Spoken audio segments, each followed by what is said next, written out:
Saya kira banyak sekali pihak yang kaget dan bahkan hampir shock melihat kemesraan yang dipertontonkan oleh Anies Baswedan dan Ahok saat merayakan pergantian tahun 2024 ke tahun 2025. Kenapa begitu kaget dan hampir shock? Ya karena tentu Anies Baswedan dan Ahok ini adalah dua sosok yang kemudian hampir membelah warga Jakarta dan bahkan membelah seluruh bangsa Indonesia gara-gara pilkada 2017 yang lalu yang menggunakan sentimen politik identitas, yaitu isu agama dan isu-isu etnis. Kita tahu bahwa Anies itu menang di pilkada karena Ahok dinilai sebagai penista agama. Di demo berjilid-jilid, di demo hampir tiap hari, gerakan pembela ulama, gerakan pembela umat Islam dan seterusnya, yang menganggap Ahok itu adalah orang yang adalah menista agama, tidak layak memimpin bangsa dan negara dan seterusnya dan seterusnya. Orang-orang yang menolak Ahok sebagai calon gubernur di Jakarta saat itu adalah mereka yang terafiliasi sebagai pendukung Anies. Praktis setelah itu publik sangat terbelah ya melihat siapa yang penista agama dan siapa yang kemudian pembela ulama. Selain Ahok sering dituduh sebagai penista agama dan bahkan Ahok berurusan dengan hukum, Anies secara politik mendapatkan faedah elektoral saat itu karena mendapatkan simpati yang cukup luar biasa, dan bahkan Anies disebut sebagai representasi dari kepentingan politik umat Islam, pembela ulama dan seterusnya dan seterusnya. Jadi inilah yang kemudian membuat kenapa begitu banyak pihak kaget ya ketika melihat Anies dan Ahok. Sangat mungkin mereka itu akan melakukan kerjasama ya di bulan depan katanya. Baik di pihak Anies ataupun di pihak Ahok sama-sama kaget dan bahkan sampai hari ini mereka tidak percaya dengan junjungan yang dipertontonkan oleh mereka gitu ya. Di pihak Ahok misalnya mereka meratapi kenapa Ahok harus berkompromi dan berdamai dengan Anies Baswedan. Padahal pendukung Ahok ini adalah orang yang mungkin dulu sering dikafir-kafirkan, sering diintimidasi dengan ayat-ayat politik, diintimidasi dengan ayat-ayat agama sebagai orang yang dinilai tidak ramah dengan kelompok-kelompok Islam, dinilai imannya itu tipis, dinilai itu imannya dipertanyakan dan seterusnya dan seterusnya. Begitupun dengan pendukungnya Anies Baswedan. Sangat menyayangkan kenapa Anies Baswedan itu harus berkompromi dan menunjukkan kebersamaannya dengan Ahok. Karena bagi pendukung Anies, Ahok dan para pendukungnya adalah pihak-pihak yang sangat tidak ramah, adalah pihak-pihak yang mungkin ya tidak pantas untuk menempati posisi penting di Jakarta ini. Dan bahkan pendukung Ahok itu kan dianggap sebagai orang-orang yang selama ini memang cukup liberal ya, dan mereka itu kadar keimanannya cukup rendah. Jadi ini yang kemudian membuat kenapa belakangan ini sehari pasca pergantian tahun ini kemudian begitu banyak yang seakan-akan perasaannya itu teraduk-aduk ya. Tapi saya selalu mengatakan, khotbah saya di berbagai tempat, di forum-forum diskusi terbuka, di forum-forum akademik, kemudian di diskusi-diskusi di TV, di media, saya selalu mengatakan, mengenai politik itu biasa-biasa saja. Politik itu bukan perang agama, politik itu bukan perang identitas, politik itu bukan perang etnis, politik itu bukan perang antar suku, politik itu ya sederhana yang kita pahami, hanya untuk mendapatkan kekuasaan. Kenapa orang-orang itu begitu ribut persoalan politik? Karena yang mereka rebutkan adalah kekuasaan. Mereka ribut itu karena ingin jadi gubernur, ingin jadi bupati, ingin jadi wali kota, dan ingin jadi presiden. Nggak ada ceritanya mereka itu ribut dalam politik misalnya untuk membela kepentingan agama. Misalnya mereka ribut-ribut itu adalah untuk meningkatkan kadar keimanan dan ketakwaannya. Nggak ada cerita. Dan bahkan saya selalu mengatakan, salah ceritanya kalau kita semua menganggap berpolitik itu bagian dari masuk surga. Salah ceritanya kalau kita berpolitik itu adalah untuk meningkatkan kadar keimanan kita. Salah betul. Berpolitik itu sesederhana yang kita pahami adalah untuk mendapatkan kekuasaan. How to get the power. Disitulah kemudian orang-orang yang bertanding itu berkelahi. Mereka menggunakan segala instrumen apapun untuk memenangkan pertarungan. Pakai ayat, pakai mayat, pakai ayat-ayat yang kemudian untuk mendiskreditkan kelompok tertentu dan seterusnya dan seterusnya. Kalau kita semua ingin meningkatkan kadar keimanan, meningkatkan kadar kesolehan kita, nggak perlu berpolitik. Ngaji tiap hari, ibadah tiap hari, sodako tiap hari, baca yasin, baca tahlil, dan seterusnya dan seterusnya.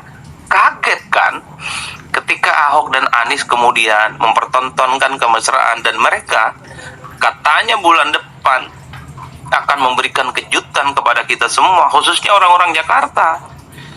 Kejutannya mungkin akan kerjasama ya di Jakarta untuk mensupport supaya Pram dan Sidul menjadi gubernur yang sukses, menuntaskan semua keinginan-keinginan Pram dan Dul, di mana misalnya soal kemiskinan, soal pengangguran, soal kesejahteraan, dan seterusnya, itu bisa tuntas.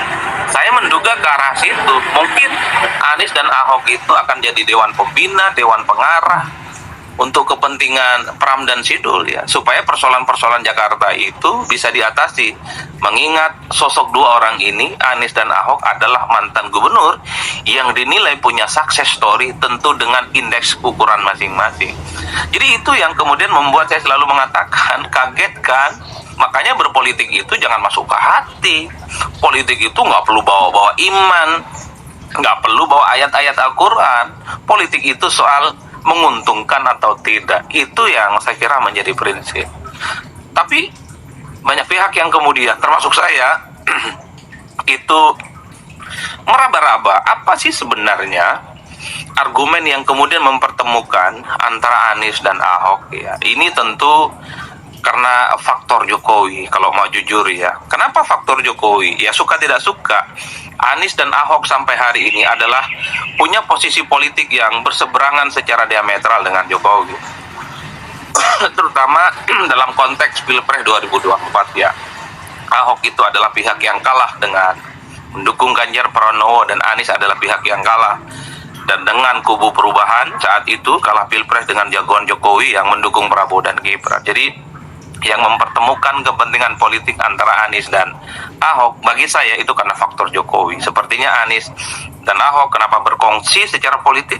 Mungkin karena mereka menganggap Jokowi itu adalah common enemy, rival politik bersama, sehingga kerjasama politik ini sangat mungkin dilakukan oleh Ahok dan Anies. Bahkan bukan hanya untuk urusan Jakarta, dan bahkan di kemudian hari Anies, PDIP, dan Ahok sangat mungkin akan terjadi bagaimana chemistry politik itu yang sering terbangun. Bisa kita lihat misalnya dalam Pilkada Jakarta, anak-anak Abah mendukung bagaimana Pram dan Sidul. Begitupun di Jawa Tengah, pemilih-pemilih Anies adalah mereka yang terkonfirmasi juga mendukung.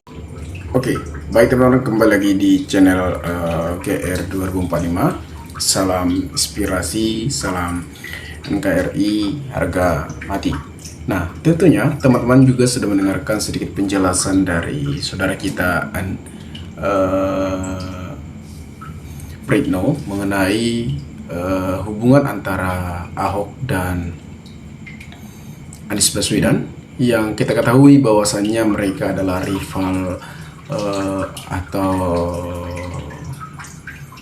rival di Pilgub 2019, yang dimana kemenangan saat itu dimenangkan oleh Anies Baswedan, yang dianggap Ahok sebagai penindas agama. Dan pandangan Adini mengenai politik tentunya tidak ada yang tidak menguntungkan. Mereka membela salah satu, tentunya mereka mengambil keuntungan hanya kepentingan atau hausnya kekuasaan.